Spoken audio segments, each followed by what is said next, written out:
Every single day এই হারবিনে হলো snowfall হয়ে থাকে। বরফ, এগুলো সব বরফ এখানে। ওয়াও, লাগে একটু ঘুমাই।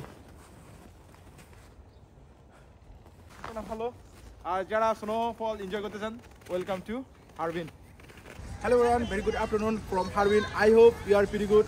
আজকে আমি আসছি হারবিন ইনস্টিটিউট অফ টেকনোলজি, যেটার শর্ট মিনিং HIT। আজকে আমি এই ইউনিভার্সিটি ঘুরতে আসছি। এটা হলো টেকনোলজি একটা ইউনিভার্সিটি। ফার্স্ট অফ অল আমি আসছি এখন এই হারবিন ইউনিভার্সিটি হলো মেইন গেট। সামনে this is the main gate. এই ইউনিভার্সিটি হলো মেইন গেট। এখন যেহেতু উইন্টার ভ্যাকেশন চলতেছে, এখন এরকম স্টুডেন্ট নেই, এরা সবাই হলো লোকাল, এরা সবাই ভিজিট করতেছে এই ইউনিভার্সিটি। তো আমিও ভিজিট করতে আসছি এবং এই ইউনিভার্সিটির খুবই খুবই খুবই গুরুত্বপূর্ণ কিছু তথ্য আছে, আমি সেগুলো আমি আজকে আপনাদের সাথে শেয়ার করবো। ইউনিভার্সিটিটা এক্সপ্লোর করবো, আমি আপনাদেরকেও ভিডিও করে দেখাবো। Okay, now we explore Harbin Institute of Technology. Let's go. এখন আমি আছি হারবিন ইনস্টিটিউট অফ টেকনোলজি, যেটা হলো শর্ট মিনিং HIT। এই ইউনিভার্সিটিতে আসছি। এখন আমি হারবিন আছি, যেটা হলো চায়নার বরফের শহর বা আইস সিটি হিসেবে চিনে, সেই সিটিতে। এবং এই সিটির সবচেয়ে ফেমাস একটা ইউনিভার্সিটি, সেটা হলো হারবিন ইনস্টিটিউট অফ টেকনোলজি। এখন যে বিল্ডিংটা দেখতে পাচ্ছেন, এটা হলো হারবিন ইনস্টিটিউট অফ টেকনোলজি, হলো মেইন বিল্ডিং। এটা হলো মেইন বিল্ডিং এবং মেইন বিল্ডিংয়ের সামনে হলো মেইন রোড। এটা হলো রোড। আপনারা হয়তো সবাই জানেন যে হারবিন হলো যে সবাই বরফের শহর হিসেবে চিনে বা আইস সিটি হিসেবে চিনে। তো এই জন্য চতুর্দিকে শুধু বরফ, স্নোফল এখানে কন্টিনিউ হতেই থাকে। আপনার ভিতরে কোনো সিটিতে যদি স্নোফল না হয়, হারবিনে অবশ্যই হবে। সেটি তো আমার ক্যামেরাতে দিয়েও বুঝতে পারতেছেন বা আমার চতুর্দিকে দেখেই বুঝতে পারতেছেন যে হারবিনে এখন কী চলতেছে বা কীরকম স্নোফল হচ্ছে। হারবিন ইনস্টিটিউট অফ টেকনোলজি, এটা হলো 4 বছর আগে এর হলো 100 বছর পূর্ণ হয়। 100 বছর ওরা হলো সেলিব্রেট করছে, সেটা পিকচার বা এটা এখনও রাখছে। সেটা হলো মেইন গেটের সামনে, এবার 100 বছর সেলিব্রেট করছে। Harbin Institute of technology HIT এই ইউনিভার্সিটি এর হলো টেকনোলজির কারণে বিখ্যাত। Harbin institute of technology HIT হলো চীনের একটি শীর্ষস্থানীয় বিশ্ববিদ্যালয়, যা 1920 সালে প্রতিষ্ঠিত হয়। এটি বিজ্ঞান এবং প্রকৌশলী ক্ষেত্রে বিশেষভাবে খ্যাতিমান। চীনের 9টি বিখ্যাত টেকনোলজি বিশ্ববিদ্যালয়ের মধ্যে এই বিশ্ববিদ্যালয়ও একটি। এই বিশ্ববিদ্যালয়টি বিশেষভাবে মহাকাশ প্রকৌশল, উপকরণ বিজ্ঞান, যান্ত্রিক প্রকৌশল এবং কম্পিউটার বিজ্ঞান গবেষণা এবং শিক্ষার জন্য বিখ্যাত। এখন আমি আছি হারবিন ইনস্টিটিউট অফ টেকনোলজি হলো লাইব্রেরির সামনে। এর সামনেই হলো আর্কিটেকচার অ্যান্ড ডিজাইনিং হল, আমার পিছনে বিহাইন্ড মি। অ্যান্ড সবচেয়ে আরেকটা মজার বিষয় হলো, যেহেতু এটা একটা বরফের শহর বা তুষারপাতের শহর, যেটা বলে আমরা আইস সিটি হিসেবে চিনি, সবগুলো বরফের তৈরি। ওকে, let me show you.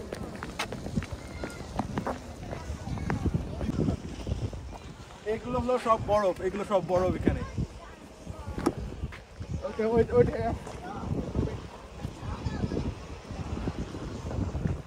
Wow, এগুলো সব বরফ দিয়ে তৈরি করছে। এখানে অনেকগুলো সবগুলো আইস হয়ে গেছে, খুবই রিস্ক, অনেক স্লিপ করতেছে। কেল বরফ এখানে এবং বরফ দিয়ে হলো এখানে পুতুল তৈরি করছে এবং ছোট বড় সবাই এখানে এনজয় করতেছে।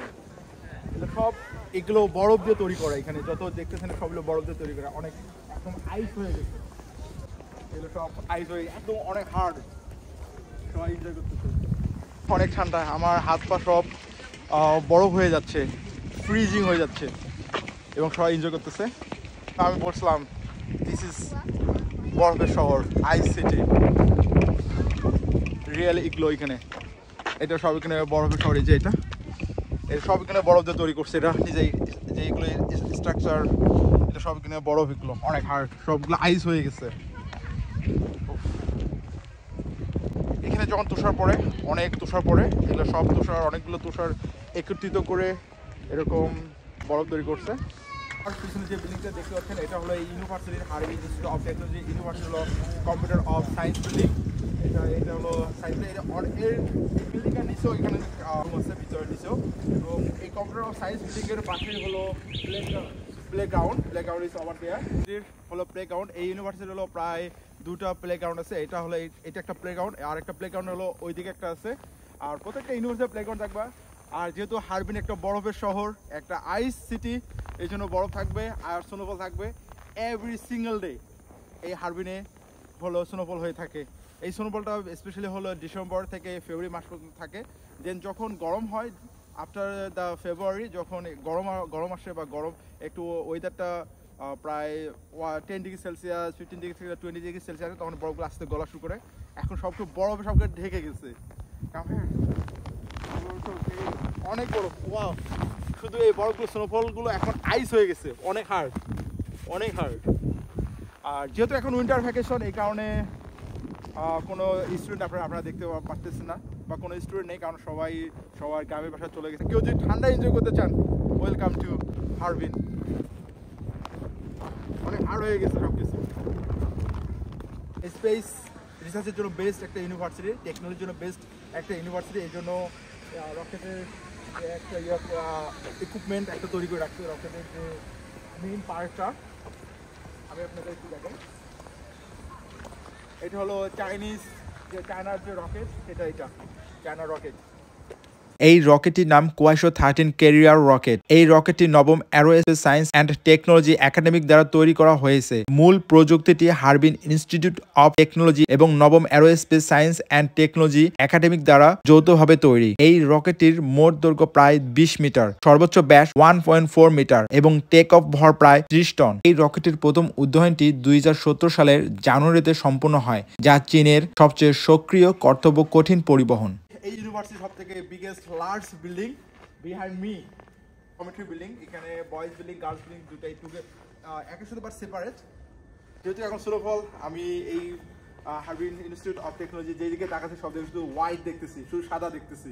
আমার চোখ মনে পুরো এখন সাদা হয়ে গেছে। প্রায় 1 ঘন্টা ধরে Harbin Institute of technology university আমি ভিজিট করতেছি। ইউনিভার্সিটির পাশে একটা পাবলিক এরিয়া আছে, পাবলিক লেকের পানি একদম ফ্রিজিং, লেকের পানি একদম বড় হয়ে গেছে। আমি সামনে দেখলাম অনেকে খেলতেছে, পুকুরের উপর স্কেটিং করতেছে। কিরকম ঠান্ডা হলে যে পুকুরে একজন মানুষ ডুবে যাবে, লেকের পানি বড় হয়ে গেছে। Look at this. ও, এবং এটাও একটা বরফের ইউনিভার্সিটি, আমি বলবো বরফের university, Harbin Institute of technology. Harbin Institute of technology এই ইউনিভার্সিটিটা পার্ক আছে। এই পার্কটা বিশাল বড়, এবং এই park this call science park. কারণ হলো এই ইউনিভার্সিটিতে হলো রিসার্চের জন্য বিখ্যাত। Air space museum is over there. যদি এয়ার স্পেস মিউজিয়াম যদি অফেন থাকে, তাহলে আমি আপনাদের বা রকেটের যে ইকুইপমেন্টগুলো কী কী থাকে সেই মিউজিয়ামে আছে। যদি অফেন থাকে মিউজিয়াম, তাহলে আমি দেখার ট্রাই করতে পারবো আপনাদের। তো এখানে যে পরিমাণ বরফ পড়ছে, বরফে সব হয়ে গেছে। ওয়াও, স্নোফলগুলো সবগুলো আইস হয়ে গেছে, সবগুলো বরফ হয়েছে, অনেক হার্ড, অনেক শক্ত হয়ে গেছে। আর এখানে যখন সামার টাইমে এই জায়গাটা অনেক অস্থির। এটা হলো সায়েন্স পার্ক। সামার টাইমে অনেক অস্থির থাকে, কারণ এখানে অনেক গাছপালা অনেক, তখন শুধু গ্রিন আর গ্রিন। বাট এখন চোখ দিয়ে আমি শুধু হোয়াইট দেখতেছি, সাদা। আর যারা স্নোফল এনজয় করতে চান, ওয়েলকাম টু হারবিন। এখন আমি আছি এয়ার স্পেস মিউজিয়ামের সামনে। এটা হলো এয়ার স্পেস বা হলো স্পেস মিউজিয়াম। এর ভিতরে এই সব কিছু রকেটের যে ইকুইপমেন্টগুলো সেগুলো আছে, অনেক মানে দেখার মতো। শুধু মিউজিয়াম মানে একটা রকেটের ভিতরে কী কী থাকে, বা রকেটে চাঁদের বা মঙ্গল গ্রহের যে অন্য ডিফারেন্ট কাইন্ড অফ যারা গ্রহতে যায়, সব ইকুইপমেন্ট হলো এই মিউজিয়ামে আছে, এবং সবাই এসে এখানে ভিজিট করে।